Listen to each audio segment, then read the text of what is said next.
নমস্কার, আমি ডক্টর ইন্দ্রনীল সাহা। আজকে আমরা আলোচনা করব প্রেগনেন্সির সময় বেড রেস্ট সত্যি কি কোনো প্রয়োজন আছে।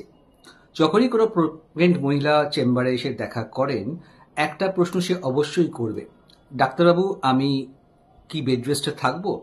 আর তার সাথে যদি তার মা বা মাসিমা, কাকিমা, শাশুড়ি কেউ থাকেন, তাহলে একটা প্রশ্ন অবশ্যই থাকবে যে কবে থেকে ওকে একদম বেড রেস্টে রাখবো।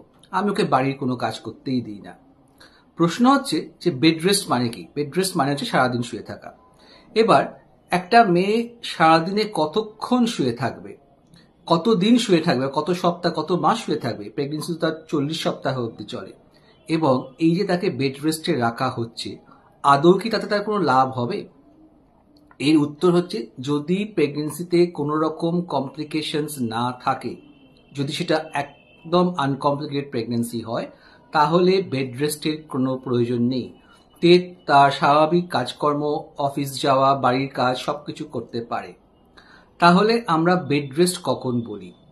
যখন কোনো প্রেগনেন্সি ব্লিডিং হচ্ছে, মানে তার মিসক্যারেজ হতে পারে, অথবা প্ল্যাসেন্টা প্রিভিয়া মানে জরায়ুর নিচের দিকে প্ল্যাসেন্টা পুরো জড়িয়ে আছে, অথবা অ্যাব্রাপশন প্ল্যাসেন্টা মানে জরায়ুর গা থেকে প্ল্যাসেন্টা সারাটু খুলে গেছে এবং সেক্ষেত্রে ব্লিডিং হচ্ছে, এরকম সমস্যা থাকলে আমরা তাকে বেড রেস্টের কথা বলি। অথবা যদি জরায়ুর মুখটা দুর্বল হয়ে যায়, যেটাকে ইনকম্পিটেন্ট সার্ভিক্স বলা হয়, জরায়ুর মুখে অনেক সময় সেলাই দেওয়া হয়, এই ক্ষেত্রে বলা হয়। অথবা কারোর ইউট্রাস কন্ট্রাক্ট করতে আরম্ভ করেছে এবং সেটাকে আমরা প্রিটার্ম লেবার বলি, সেই ক্ষেত্রে। অথবা তার জল ভেঙে গেছে কিন্তু বাচ্চাটা বের করার এখনো সময় হয়নি, সেই সময় অনেক সময় বেড রেস্ট বলা হয়। তাই ডাক্তারবাবু যদি আপনাকে না বলে, তাহলে বেড রেস্ট নেবার কোনো দরকার পড়ে না। এবার বেড রেস্ট কত রকমের হতে পারে।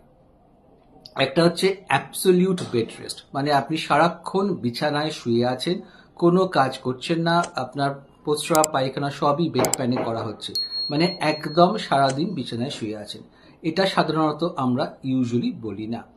আর একটা হচ্ছে মডিফাইড বেড রেস্ট, মানে আপনি বেশিরভাগ সময় বিছানায় শুয়ে আছেন, কিন্তু আপনি আপনার প্রস্রাব পায়খানা এগুলো টয়লেটে গিয়ে করছেন, আপনি স্নান করছেন, আপনি বাড়ির হালকা কাজকর্ম করছেন।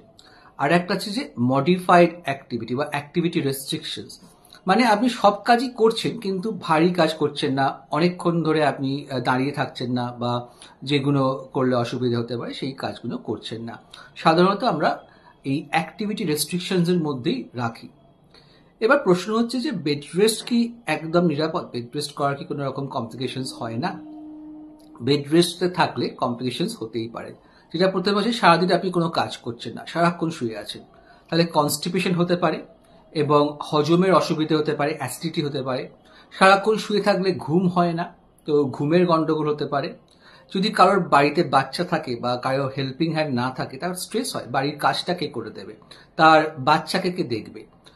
এবং যেটা আরো ডেঞ্জারাস, যদি অনেক দিন ধরে বিছানায় শুয়ে থাকে, তাহলে প্রেগনেন্সিতে রক্ত কিছু চেঞ্জেস হয় এবং শুয়ে থাকার জন্য তার ভেনে থ্রম্বোসিস হয়, যেটাকে আমরা ডিপ ভেন থ্রম্বোসিস বলি। রক্ত জমাট হয়ে যায় ভেনেতে, পায়ের ভেনেতে, এবং সেই রক্ত অনেক সময় লাংসে গিয়ে এম্বলাস বা শ্বাসকষ্ট করতে পারে। এটা ডেঞ্জারাস সিচুয়েশন, তাই জন্য আমরা প্রলংড বেড রেস্ট বা অনেক দিন বেড রেস্ট কিন্তু দিই না। এছাড়াও একদম সারাক্ষণ যদি কেউ শুয়ে থাকে, তার হাড়ের ক্ষয় হতে পারে এবং স্ট্রেস লেভেল, অ্যাংজাইটি লেভেল অনেকটা বেড়ে যায়, ডিপ্রেশনে আসতে পারে।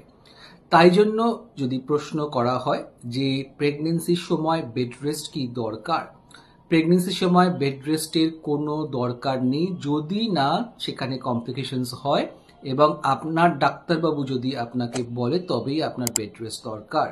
আর যদি আপনাকে বেড রেস্টে থাকতে বলে, আপনাকে জানতে হবে সেটা অ্যাবসলিউট বেড রেস্ট, আপনি সারাক্ষণ শুয়ে থাকছেন কিনা, মডিফাইড বেড রেস্ট মানে আপনি বাড়ির টুকটাক কাজকর্ম করতে পারছেন, বাথরুমে গিয়ে চান পায়খানা পেচাব করতে পারছেন, অথবা মডিফাইড অ্যাক্টিভিটি, বাড়ির সবকিছুই আপনি প্রায় করছেন কিন্তু হয়তো অফিস যাচ্ছেন না বা বাড়ির ভারী কাজগুলো আপনি অ্যাভয়েড করছেন। আবার খুব শীঘ্রই ফেসবুক লাইভে আমাদের দেখা হবে।